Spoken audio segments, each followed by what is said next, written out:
Salam sejahtera Malaysia. Apa khabar sekali lagi? Buat kesekian kalinya, dah banyak kali dah pun. Aku muncul lagi. Kamu berikan komen, tekan butang subscribe, like dan share, komen banyak-banyak. Denyut nadi suara rakyat bergema di channel ini. Tuan-tuan dan puan-puan, Perhimpunan Agung UMNO 2021 telah selesai.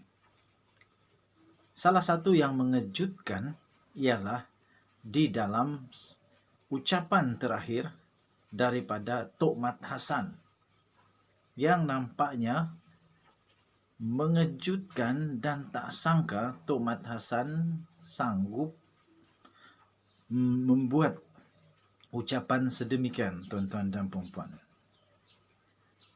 Salah satu usul yang telah diterima oleh Perhimpunan Agung UMNO 2021 adalah usul untuk menangguhkan sekali lagi pemilihan parti.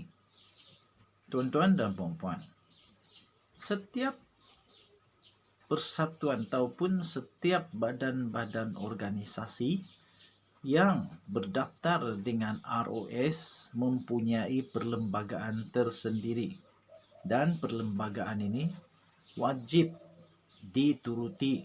Jika mahu, ROS kekalkan badan organisasi tersebut. Jika tidak, organisasi tersebut berkemungkinan berhadapan dengan masalah amat besar.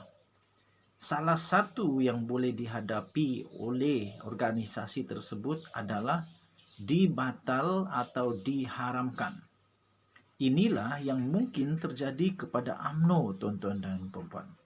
Kerana usul untuk menangguh pemilihan parti tiada dalam perlembagaan. Apakah UMNO kini terdedah untuk diharamkan? Saya bacakan kepada kamu semua satu artikel yang ditulis oleh Sahbudin Hussein.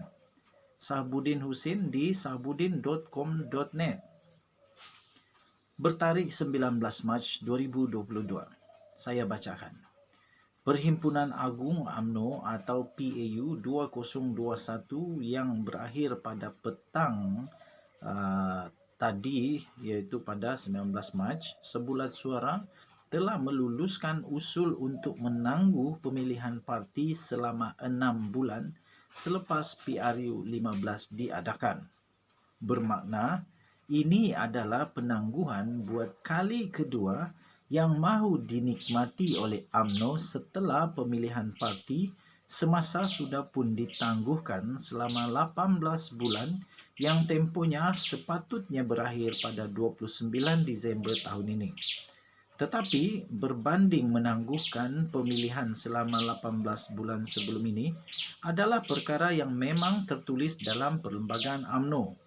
Menangguhkan lagi selama 6 bulan ini perlu membuat permohonan khusus kepada pendaftar pertubuhan atau ROS untuk dikelulusan tersebut. Tuan-tuan dan puan-puan, ketika ucapan penggulungan daripada Timbalan Presiden UMNO Malaysia, iaitu Tok Mat Hassan atau nama sebenarnya Muhammad Hassan, dalam ucapannya tersebut berkata, sehubungan dengan itu UMNO akan membuat permohonan segera kepada ROS berkaitan perkara tersebut. Beliau juga meminta Perdana Menteri iaitu Datuk Seri Ismail Sabri Yaakob agar campur tangan bagi memastikan permohonan itu tidak berdepan masalah.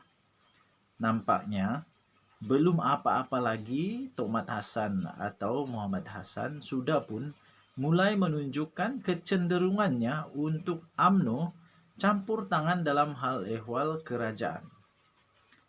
Dalam masa yang sama, tuan-tuan dan puan-puan, dengan penuh yakin beliau menegaskan, bersama lulusnya usul tersebut bererti jika PRU 15 diadakan pada tahun 2030 sekalipun, pemilihan UMNO hanya akan diadakan 6 bulan selepas itu. Tuan-tuan dan puan-puan, Maksud ini amat berat, amat tersirat dan penuh dengan misteri.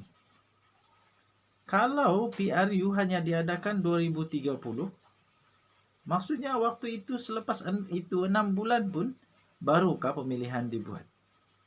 Tuan-tuan dan perempuan, sekiranya PRU hanya akan diadakan pada 2023, adakah kerana setelah diluluskan hanya 6 bulan selepas PRU baru ada pemilihan? Mungkin itu maksud Sahbudin Hussein. Kenyataan tersebut, kata Sahbudin Hussein, dengan sendirinya menggambarkan betapa begitu gairah dan terdesaknya kepimpinan UMNO yang sedia ada mahu PRU 15 tetap didahulukan berbanding pemilihan parti tanpa memperdulikan perlembagaan sendiri. Soalnya, mampukah hasrat UMNO itu menjadi kenyataan? Kerana usul PAU bukanlah suatu perkara yang boleh mengubah atau mengatasi perlembagaan parti, tuan-tuan dan puan-puan. Perlembagaan UMNO hanya memberi kebenaran pemilihan parti ditangguhkan selama 18 bulan dan tiada lagi penangguhan tambahan buat kali kedua selepas itu dibenarkan. Akhirnya, tuan-tuan dan puan-puan, perkara ini terserah 100% kepada budi bicara ROS dan menterinya. Menteri itu ialah Menteri Dalam Negeri Hamzah Zainuddin yang juga adalah merupakan Setiausaha Agung Bersatu, sama ada mau meluluskan atau sebaliknya. Bagaimana jika permohonan UMNO itu tidak diluluskan?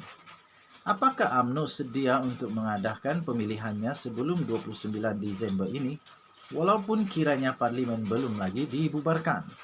Atau jika permohonan itu ditolak oleh ROS, ia akan membuat UMNO lebih mengasang Ismail Sabri Yaakob hingga ke dinding agar segera membubarkan parlimen secepat mungkin? Inikah erti dan bentuk kestabilan bagi Zahid Hamidi yang kini menerajui UMNO? Tuan-tuan dan puan-puan, yang nyata, seperti ikan yang busuknya bermula dari kepala, selagi UMNO dipimpin oleh pemimpin yang bermasalah, selagi itulah kecelaruan akan terus berlaku tanpa ada titik nokta. Persoalan yang lain ialah, tidak mungkinkah tindakan meluluskan usul menangguhkan pemilihan selama 6 bulan selepas PRU 15 itu satu tindakan yang boleh menyebabkan parti UMNO diharamkan kerana melanggar perlembagaannya sendiri? Itu satu persoalan. Ditulis oleh Sahbudin Hussein melalui sahbudinhussein.com.net 19 Mac 2022. Ini adalah tulisan pendapat pribadi daripada Sahbudin Hussein dan tidak semestinya menggambarkan pendapat dan pendirian dari channel ini, tuan-tuan dan puan-puan. Saya hanya bacakan, terpulang kepada ROS, terpulang kepada menterinya, terpulang kepada perlembagaannya sendiri, adakah diluluskan atau tidak. Tuan-tuan dan puan-puan, Denyut Nadi Suara Rakyat bergema di channel ini. Jangan lupa tekan butang subscribe, like, dan share, komen banyak-banyak. Tekan butang notifikasi untuk dapatkan berita terkini dari channel ini. Kita jumpa lagi. Selamat pagi Malaysia. Bye.